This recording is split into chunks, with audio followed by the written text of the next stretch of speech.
नमस्कार। आप देख रहे हैं शगुन टीवी और आज मैं बात करने वाला हूं देवगुरु बृहस्पति का राशि परिवर्तन जो 2 जून को होने वाला है और ये अपने उच्च की राशि कर्क में आने वाले हैं। ये मिथुन से चलकर कर्क में आने वाले हैं और ये गोचर 31 अक्टूबर तक रहेगा।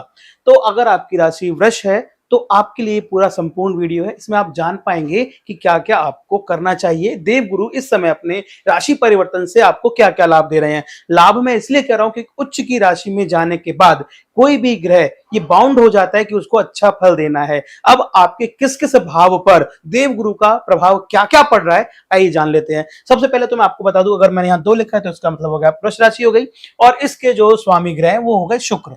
आप दैत्य गुरु हैं, आपके स्वामी ग्रह वो और देवगुरु मिलके आपको क्या क्या देने वाले हैं तो ये हम समझ लेते हैं। पहले तो ये दोनों एंटी पार्टी है, गुरु और शुक्र दोनों एंटी पार्टी हैं, इनकी आपस में कम बनती है। लेकिन यहां पर जब हम फल की बात करते हैं तो ये बाउंड हो जाते हैं कि आपको अच्छा ही फल देना है, क्योंकि शुक्र का मतलब होता है इच्छा पूर्ति कराना। जब आप की कोई इच्छाएं जागृत हो रही हैं किसी भी सेंस में, तो घर लेना है, प्रॉपर्टी लेना है, नया मोबाइल लेना है, कुछ भी संबंधों को लेकर कोई भी इच्छाएं अगर आपकी जागृत हो रही हैं तो उसमें ज्ञान आ जाता है। ज्ञान आता है आपका देवगुरु बृहस्पति से। अब देवगुरु बृहस्पति यहां पर हैं आपके कौन से भाव में, ये भी चेक कर लेते हैं। यहाँ 4th लिखा होने का मतलब यहां पर है कर्क राशि। कर्क राशि के स्वामी चंद्र होते हैं, उसकी मैं बात नहीं कर रहा हूं अभी, लेकिन कर्क राशि यहां पर अगर आपके देवगुरु बृहस्पति बैठे हुए हैं तीसरे भाव में हैं, तीसरे भाव में आने के बाद आपको वो क्या क्या अच्छा कर रहे हैं, आपको परिश्रमी तो बना रहे हैं। ये तो बात है, फैक्ट है। आप जितना काम करेंगे उससे ज्यादा आप काम करना चालू कर देंगे। अगर आप पहले 7 घंटे काम करते थे तो अब 8-9 घंटे काम करना चालू कर देंगे। लेकिन ये उसका परिणाम भी आपको अच्छा देंगे, आपको उसका परिणाम भी देंगे। ये एक बहुत बड़ा फैक्टर यहां पर हो जाएगा। मेहनती बनेंगे, परिश्रमी बनेंगे, लेकिन उसका आपको परिणाम भी मिलेगा। और छोटे भाई बहनों से आपको संपूर्ण प्रेम की प्राप्ति होगी। कोई अनबन अगर आप लोगों की आपस में बन रही है, भाई बहनों की आपस में कोई अनबन है, तो वो भी अब प्रेम प्रीत में परिवर्तित हो जाएगी। ये यहाँ पर आपको देखने को मिलेगा। और सविस्तार में बता दूं, इनकी 3 नजरें होती हैं, 5, 7 और 9 आप पर क्या प्रभाव डाल रही हैं ये भी एक बार देख लेते हैं।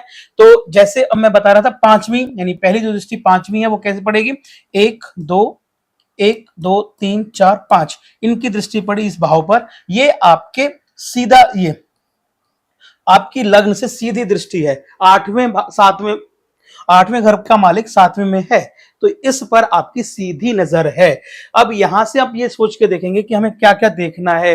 अगर आप अभी कोई प्रॉपर्टी में पार्टनरशिप का काम करने वाले हैं तो आपके लिए बहुत अच्छा रहने वाला है। अगर आपकी सगाई हो चुकी है, शादी के भाव में जा रहे हैं तो भी बहुत अच्छा रहने वाला है। अगर आप किसी को प्रपोज करने वाले हैं इन दिनों तो वो भी आपके लिए बहुत अच्छा जाने वाला है। आप यहां से बिल्कुल इन चीजों को कर सकते हो। प्रॉपर्टी को लेकर कोई जो मैं बता रहा था आपका पार्टनरशिप, यानी ये पार्टनरशिप का वाला जो भाव है ना, इस समय आपको बहुत अच्छा देगा। ज्ञान के साथ साथ आप मेहनती भी इस समय हो रहे हैं। एक लाइन में कंक्लूड करते हुए मैं ये कहूं, आपके साथ ज्ञान भी जुड़ गया है। मेहनती आप पहले थे, अब आपके साथ ज्ञान भी जुड़ गया है, क्योंकि शुक्र के साथ साथ अब आप पर गुरु की कृपा भी हो रही है। जो चीजें देवताओं को मिली थी गुरु ने दी थी, देवगुरु हैं ये, अब आपको भी वो चीजें मिल रही हैं। अच्छा जी, हो गई उनकी पहली नजर हो गई 7वीं भाव। अब यहां से देख लो, पहला, दूसरा, तीसरा, चौथा, 5वां, 6वां, 7वां, ये यहां पर पहुंची आपकी नजर। ये त्रिकोण यानी 9वें घर में पहुंची, 9वें घर में पहुंची और यहाँ के मालिक शनि है। शनि 9वें घर में आपको फिर वही परिश्रम तो कराते हैं, लेकिन आपको फल देंगे। ये इस बार समझ लीजिए, ये जो चीज होने वाली है, ये चीज होने वाली 2 जून से लेकर 31 अक्टूबर तक आपको आपके हर परिश्रम का परिणाम मिलेगा और वो परिणाम सुखद होगा। According to planet, according to planet, अगर आपकी कुंडली में कोई और प्लैनेट भी युति बनाकर बैठे हैं, आ गए हैं, तब एक अलग है, उसका परिणाम कम हो सकता है। लेकिन गुरु के आने के बाद किसी भी प्लैनेट का चलना कम हो जाता है, बहुत कम हो जाता है। तो ये रहा आपका शनि वाला भाव है, 9वां भाव है, त्रिकोण में है। इसका मतलब ये हुआ कि आपको बहुत पॉजिटिव इसमें परिणाम मिलने वाले हैं। अब 9वें भाव की मैं बात करता हूं, 8 9, यहां भी देवगुरु खुद का वास है।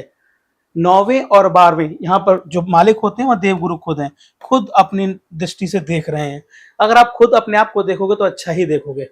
ये एक बहुत बेसिक सी बात है। अगर हम खुद अपने आप को देख रहे हैं तो बहुत अच्छे से ही देखेंगे। अपने जो ये आपको यहाँ पर वैसे तो ये परिणाम का भाव है, आपको परिणाम मिलते हैं, किसी भी कार्य के परिणाम का भाव है, यहाँ पर आपको लेकिन अच्छे परिणाम मिलेंगे।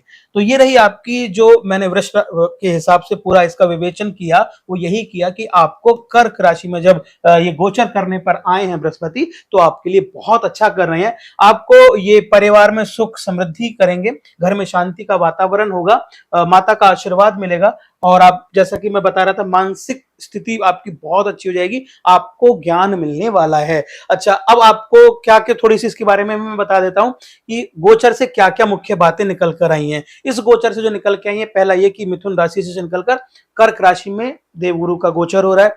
ये 31 अक्टूबर तक होगा। यहाँ पर उच्च के माने जाते हैं, और यहाँ पर ये हमेशा शुभ फल देते हैं। कोई भी प्लेनेट अपनी उच्च में आने के बाद बाउंड हो जाता है कि वो फल उच्च का दे, अच्छा फल दे।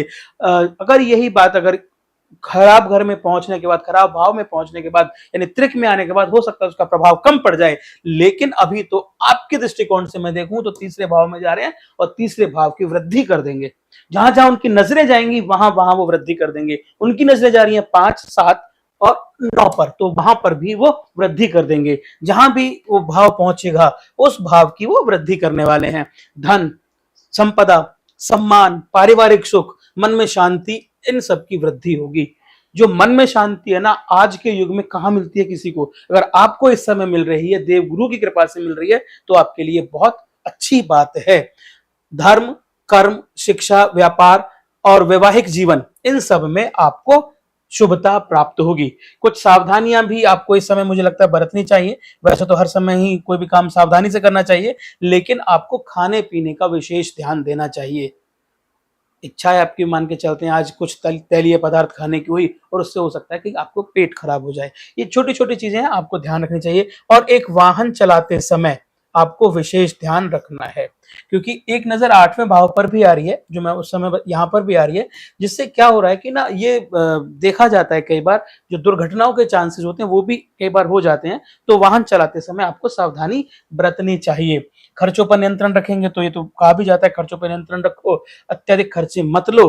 तो खर्चों पर नियंत्रण रखें, सावधानी से कोई भी वाहन चलाएं। ये सब इस कुंडली में देवगुरु के आने के पश्चात हुआ है।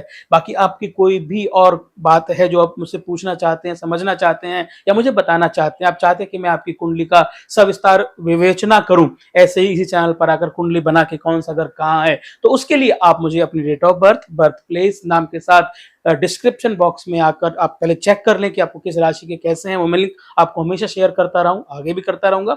और कमेंट में आकर ये सारी चीजें, डिटेल्स आप मुझे शेयर कर दें। आपका कोई सवाल है उसे भी आप शेयर कर दें।